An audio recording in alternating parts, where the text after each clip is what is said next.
Toute histoire est un choix du regard. Celle-ci ne prétend pas raconter toute l'histoire du Bénin.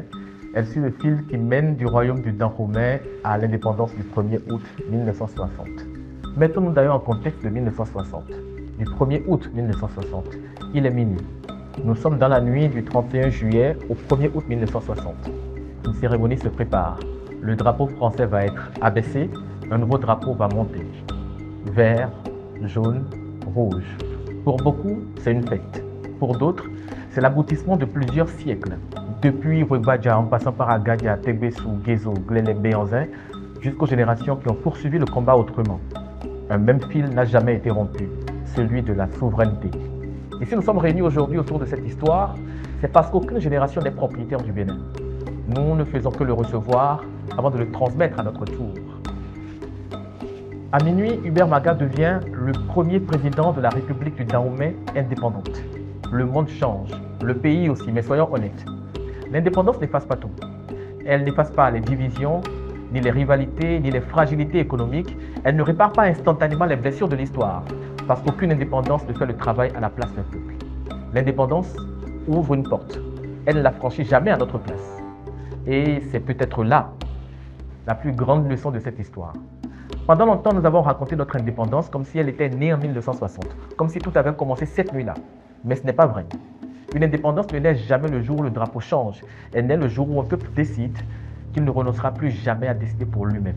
Voilà pourquoi, avant Béanzin, il y eut Gezo, avant Gezo, Agadia, avant Agadia, Rwebadja, avant eux, d'autres encore, après eux, des générations entières, des hommes, des femmes, des anonymes, des enseignants, des cultivateurs, des soldats, des commerçants, des artisans, des infirmières, des fonctionnaires, des écrivains, des artistes, des élus, des citoyens, du nord au sud, de l'est à l'ouest. Ils avaient des opinions différentes, des croyances différentes, des langues différentes, mais un même pays. L'indépendance n'a pas été fabriquée par un seul homme. Elle a été portée par plusieurs générations. Alors aujourd'hui, si nous célébrons le 1er août, ce n'est pas seulement pour regarder derrière nous. C'est aussi pour nous poser une question. Que faisons-nous de cet héritage? Parce qu'un pays ne se construit pas uniquement avec des souvenirs. Il se construit avec des responsabilités, avec du travail, avec de la vérité, avec de l'exigence, avec des citoyens qui aiment suffisamment leur pays pour accepter de le regarder en face. Depuis 6 jours, nous avons ensemble remonté le fil d'une histoire. Pas toute notre histoire, un fil. Celui qui relie le royaume du Dahomey au 1er août 1960. Nous avons traversé des siècles, nous avons rencontré des bâtisseurs, des conquérants, des résistants, des administrateurs, des visionnaires. Nous avons vu un royaume tomber, nous avons vu un peuple tenir, nous avons vu une nation naître et nous avons découvert une chose, l'indépendance n'est pas née en une seule nuit. Elle s'est écrite, génération après génération. D'autres récits existent encore, c'est vrai. Ils méritent eux aussi d'être racontés. Parce que le Bénin est plus vaste qu'une seule mémoire, plus riche qu'une seule voix et infiniment plus grand qu'un seul récit. Mais si cette série vous a donné une seule envie, alors j'aurai atteint mon objectif. Non pas celui de vous convaincre, mais celui de vous rendre curieux. Curieux d'ouvrir un livre, d'aller aux archives, de questionner vos parents, vos grands-parents, vos enseignants, curieux de comprendre avant de juger. Parce qu'un peuple qui connaît son histoire ne regarde plus jamais son avenir de la même manière.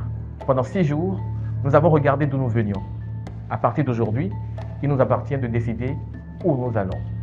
Et aujourd'hui, en ce 1er août 2026, je voudrais m'adresser à chaque Béninoise, à chaque Béninois ici, comme partout dans le monde. Notre indépendance est un héritage. Mais un héritage n'est jamais un trophée que l'on expose. C'est une responsabilité que l'on transmet. Nous avons reçu un pays, à nous de laisser aux générations qui viennent un pays plus juste, plus exigeant, plus uni, plus ambitieux. Parce que c'est ainsi que nous honorerons véritablement celles et ceux qui nous ont précédés. Alors aujourd'hui, je ne voudrais pas seulement vous souhaiter une bonne fête nationale, je voudrais nous souhaiter davantage. Je nous souhaite de continuer à mériter chaque jour le privilège de décider de notre destin.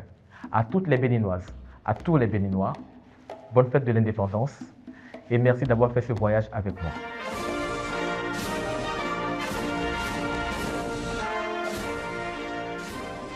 L'histoire ne s'arrête jamais. À nous d'écrire la suite. Cette série n'aurait jamais vu le jour sans des femmes et des hommes qui ont accepté d'y croire. Merci à Jerry Sinclair et à Mouda de Leilat Abdoulaye pour leur confiance et leur élégance. Merci à toute l'équipe de GECOM, Joël, Ulrich, Abdel et bien sûr Christelle et Modeste pour leur engagement, leur talent et leur précieuse contribution à cette aventure. Enfin, merci à vous, à toutes celles et à tous ceux qui, pendant ces 6 jours, ont regardé, partagé, commenté, débattu et transmis sur son fils le récit oublié de notre indépendance. Cette série vous appartient désormais autant qu'à ceux qui l'ont réalisée. Merci.